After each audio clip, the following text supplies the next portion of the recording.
Assalamualaikum warahmatullahi wabarakatuh. Kali ini kami tutor 4 dari kelas PS2 akan menyampaikan tentang prestasi atau keberhasilan masa Orde Baru.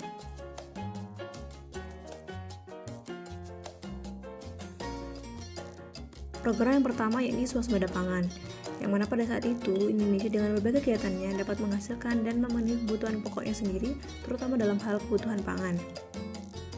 Selanjutnya, seperti yang bisa kita lihat dari kutipan kalimat yang terdapat dalam buku Bernama Pelita, menjelaskan bahwa hal yang melatar belakangi swasembada pangan yakni harapan untuk memperbaiki mutu dan pola gizi konsumsi masyarakat Indonesia melalui peningkatan produksi pangan, yang mana jika kebutuhan pangan sudah terpenuhi, maka devisa negara dapat digunakan untuk pembangunan di sektor-sektor lainnya. Selanjutnya merupakan pelaksanaan dari swasembada pangan. Yang pertama, pembuatan undang-undang dan peraturan pemerintah yang berpihak pada petani dan lahan pertanian.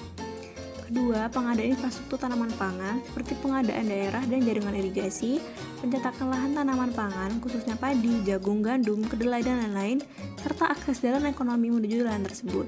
Ketiga, merupakan penyuluhan dan pengembangan terus-menerus untuk meningkatkan produksi, baik pengembangan bibit, obat-obatan, teknologi maupun SDM petani.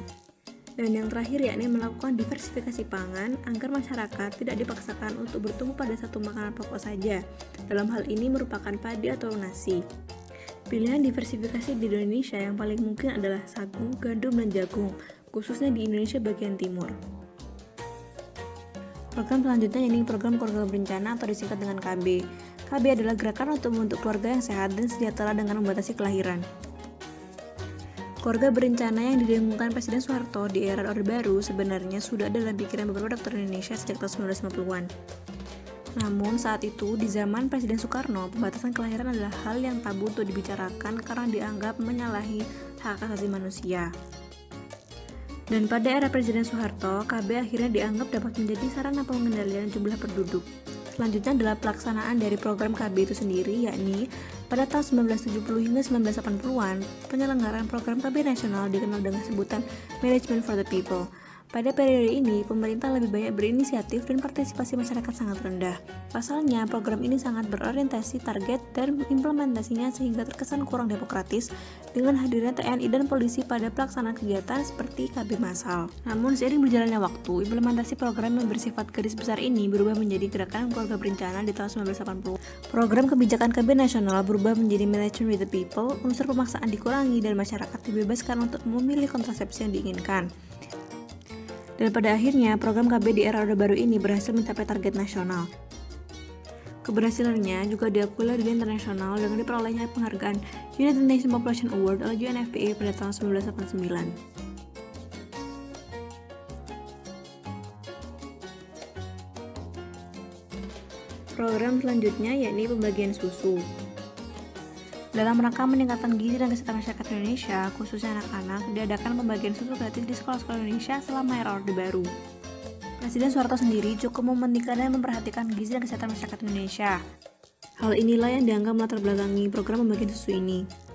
Program ini dilaksanakan dengan dibagikannya susu melalui sekolah-sekolah setiap sebulan sekali, 2 bulan sekali, atau 3 bulan sekali.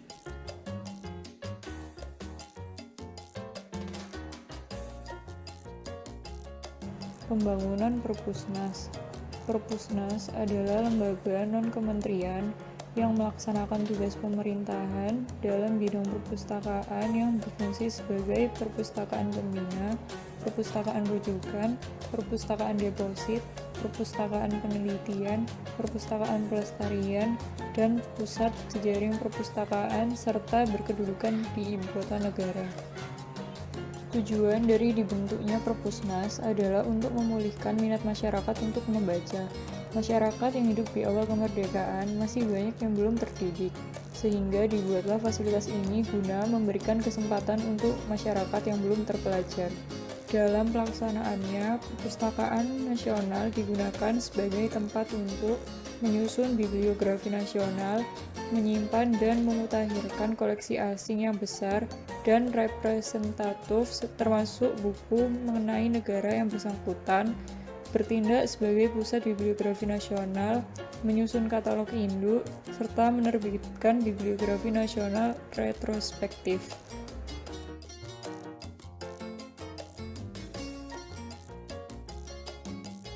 Sekolah Invers.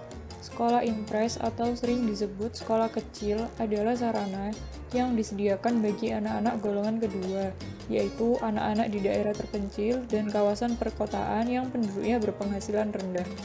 Sekolah ini mempunyai murid berbagai kelas dalam satu ruangan dan hanya ada satu guru.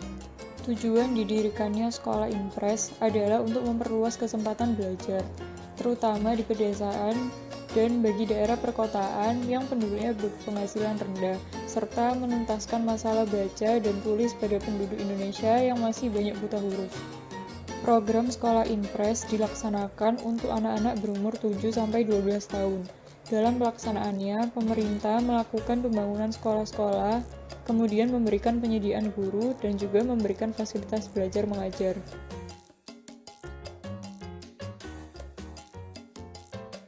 Program Kejar Paket. Program Kejar Paket merupakan salah satu program yang dilaksanakan oleh Presiden Soeharto pada masa Orde Baru. Program Kejar ini sendiri merupakan kepanjangan dari program Kelompok Belajar.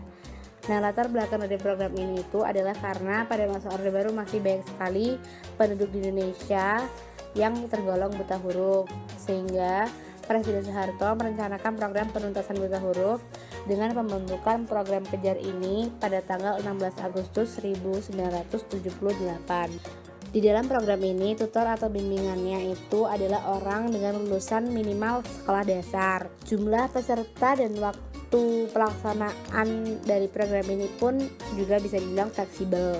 Program ini merupakan salah satu program yang bisa dibilang berhasil pada masa Orde Baru karena angka presentasi dari buta huruf di Indonesia semakin lama semakin turun semenjak dilaksanakannya program ini.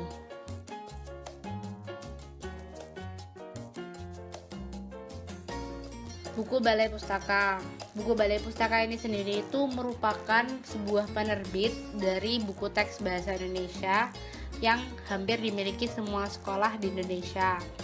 Nah, buku terbitan dari Balai Pustaka ini sendiri salah satunya itu merupakan buku yang membantu terlaksananya program Kejar Paket, sehingga bisa disimpulkan bahwa program Kejar Paket dan buku Balai Pustaka ini saling berhubungan satu sama lain.